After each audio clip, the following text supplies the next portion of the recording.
J'ai vu passer les forteresses volantes, je me disais, mais qu'est-ce que c'est que ça? Ils sont fous, il y a la guerre. Puis m'a dit, c'est un parachutage. Je dis, mais ils sont fous.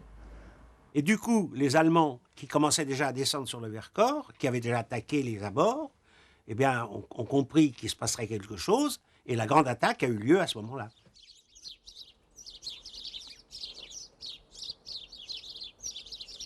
Les ruines, c'est incroyable, des ruines, c'est rien. C'est plus rien des ruines.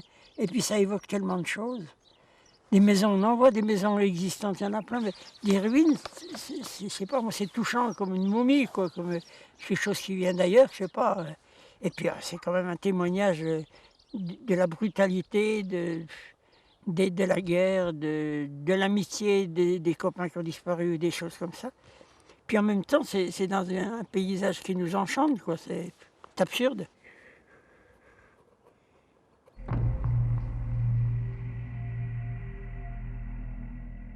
« 21 juillet 1944. Le parachutage prématuré et provocateur du 14 juillet fait croire aux Allemands que la résistance est très puissante. Dans ces conditions, le général Flaume n'attend plus et il lance la 157e division contre le Vercors. C'est l'opération la plus importante jamais dirigée contre un maquis en France. Au nord du massif, le hameau de Valchevrières, noyé dans la forêt, se retrouve au cœur du combat. Ici, la section Chabal tente de barrer la route qui mène à l'intérieur du plateau. C'était les premiers postes de défense, c'est pour ça qu'on les a baptisés les avant-postes. C'est là où se trouvaient les premières défenses qu'on avait installées après Saint-Nizier. Voilà. Donc là, alors là, il y avait un fusil mitrailleur qui était derrière ce barrage-là, et sur notre gauche en haut, là-haut, il y avait une mitrailleuse qui se trouvait en haut. On avait mis les défenses là, pourquoi? Parce que de là, on voyait arriver tous les véhicules, s'il y avait des véhicules qui arrivaient sur Bois-Barbu, donc en face de nous. Voilà.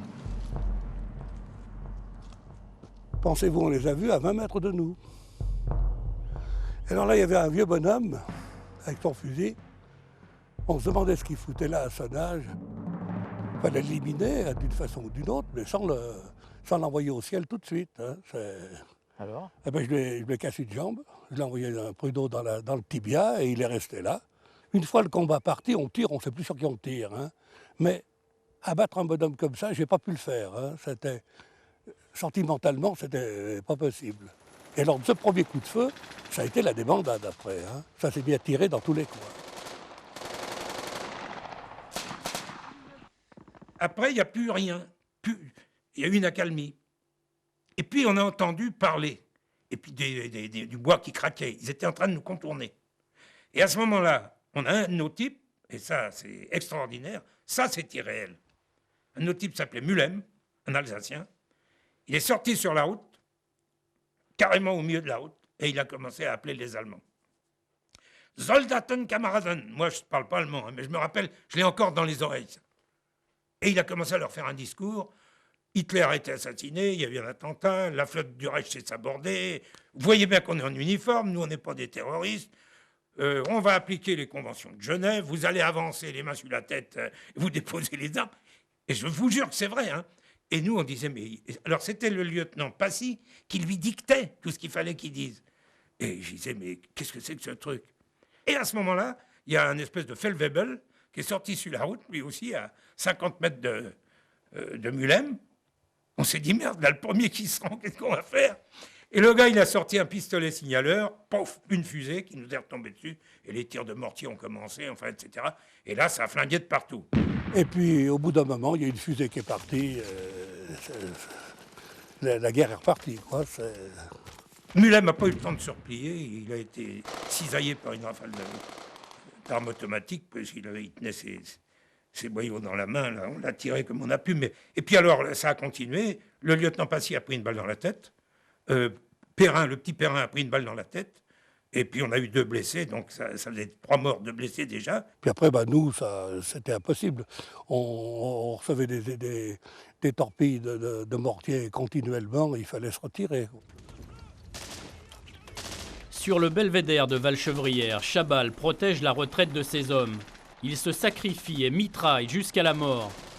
Mais les Allemands passent. Dans tout le Vercors, la Wehrmacht est à l'attaque. C'est un rouleau compresseur. Je me rappelle très bien qu'ils sont arrivés jusqu'à 24 000, les Allemands, tout autour. Et je me rappelle qu'ils avaient des canons de longue portée, même qui arrivaient sur une certaine route. Ça m'avait été signalé par téléphone, je l'avais dit à mon chef. Nous, on était, d'après mes calculs, à l'époque, 2400. Et le parachutage des Allemands à Vassieux a accru le désordre d'une défaite inéluctable.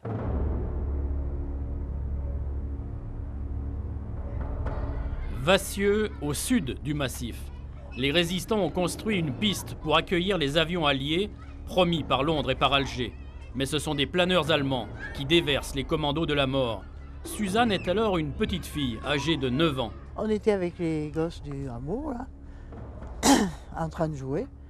Et quand on a entendu les avions, comme d'habitude, on était allé se cacher sous les grottes, comme on était habitué à faire. Nos parents nous avaient dit ça, dès que vous entendez les avions, vous allez vous mettre sous les abris.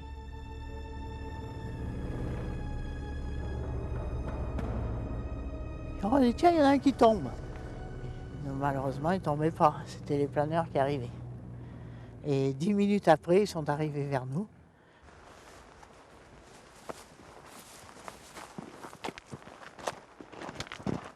Ah, c'est ici que... Oui, c'est ici qu'on a été blessés. Ils nous ont jeté des grenades. Vous étiez caché là-bas dans la grotte. Hein. Voilà. Ils nous ont fait sortir en nous disant Raoust, terroriste. Et bon, on s'en filait. Moi, j'étais blessée tout de suite au pied, donc je marchais difficilement. Et ils nous tenaient en joue, et tous, et ils ne nous ont pas achevés, on ne sait pas pourquoi, parce qu'ils auraient très bien pu. Et c'est là qu'ils ont fusillé une des grand-mères qui avait voulu leur parler en leur disant « Ne faites pas de mal, il n'y a que des enfants ». Et ils l'ont abattu à bout portant.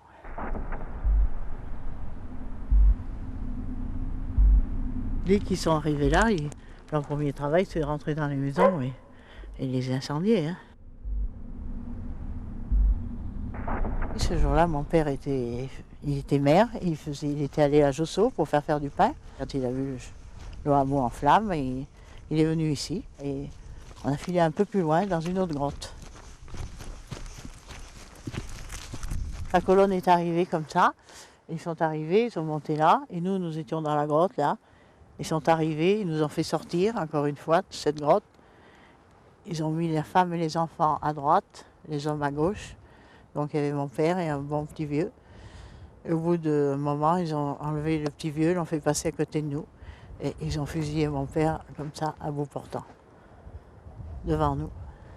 Et après, quand il a été par terre, ils lui ont encore redonné le coup de grâce, ici, à l'oreille. Et nous, bien sûr, on s'est mis à pleurer.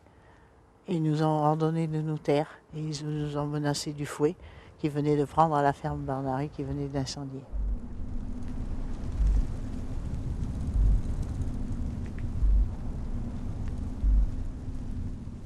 Vous revenez de temps en temps ici? Jamais. C'est pas un endroit où on a envie de venir. Hein. Pourtant, je vis ici. Ah, vous vivez à 200 mètres? Oui.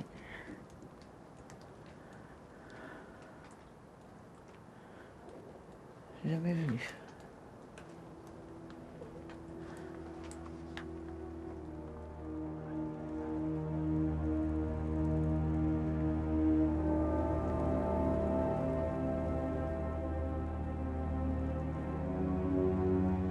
Vassieux et la chapelle en Vercors sont en ruine. Les habitants subissent la sauvagerie des assaillants. 200 personnes meurent dans des conditions atroces. 41 sont déportées.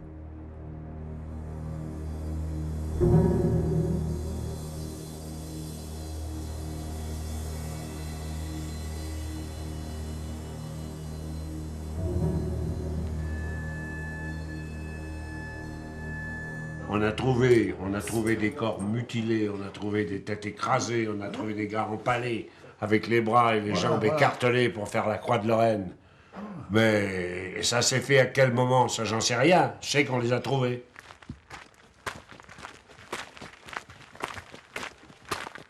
L'hôpital du Maquis, replié sous le porche de la grotte de la Luire, est découvert par les soldats allemands. Les blessés sont achevés sur leurs brancards, puis jetés dans un fossé.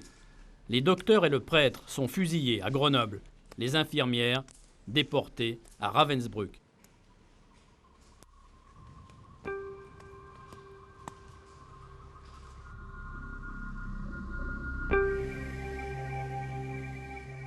Après 3 jours d'un combat inégal et sans espoir, les résistants reçoivent l'ordre de dispersion. Beaucoup sont abattus en tentant de quitter le massif. Certains se terrent pendant des semaines en forêt pour éviter l'ennemi, crevant de soif et mangeant de l'herbe.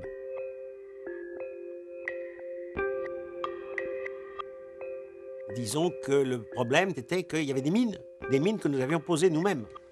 Et seulement ce n'était pas la même unité qui traversait le champ de mines et qui les avait posées, donc on ne savait pas où étaient ces mines. Et on nous a chacun donné une chèvre qu'on a été chercher pour qu'elle précède et qu'elle saute sur les mines en marchant devant. Vous avez eu faim pendant cette période, certainement? Ah bah dans les bois, oui, la preuve. Puisque une fois, je me rappelle, on a partagé notre seule boîte de sardines entre les 30. Donc on n'avait pas à manger, ça c'est vrai, on avait faim. Mais on avait surtout soif, plus que faim. Et parce qu'il n'y avait pas d'eau. On était dans les bois. Hein.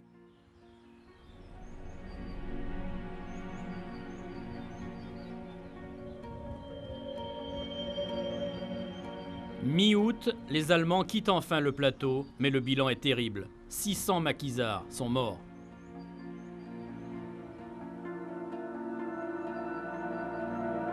La République joyeuse du Vercors succombe dans l'horreur, abandonnée à son sort par les Alliés et par les dirigeants de la France libre.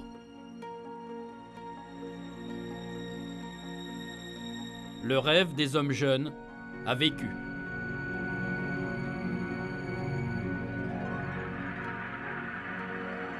Aucun acte héroïque, d'ailleurs, n'est jamais perdu. Leur désintéressement était absolu, mais il faut absolument dire à leurs proches, à leurs familles, que ça n'a pas été pour rien. Ça n'a... oui.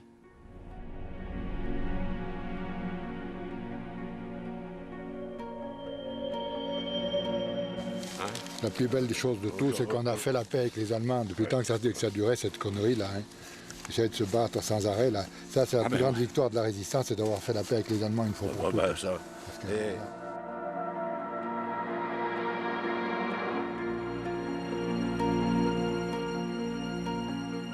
Une des dernières fois où je suis montée là-haut avec un ami, j'ai eu l'impression, à partir d'Engins, à peu près, que tout d'un coup, je ne sais pas comment l'expliquer, tout d'un coup je n'étais plus seule. Il y avait un tas de gens qui surgissaient, des gens que j'avais connus à cette époque, ou avec qui j'avais monté la garde, ou qui habitaient par là, ou il y avait eu ceci ou cela, des souvenirs comme ça. Et je me sentais... mais ce n'était pas désagréable.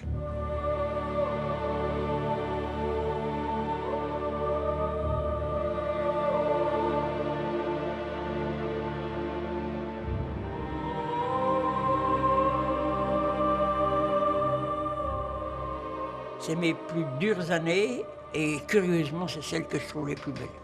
Tu deviens déserteur, tu deviens rebelle à la loi, tu deviens un hors-la-loi.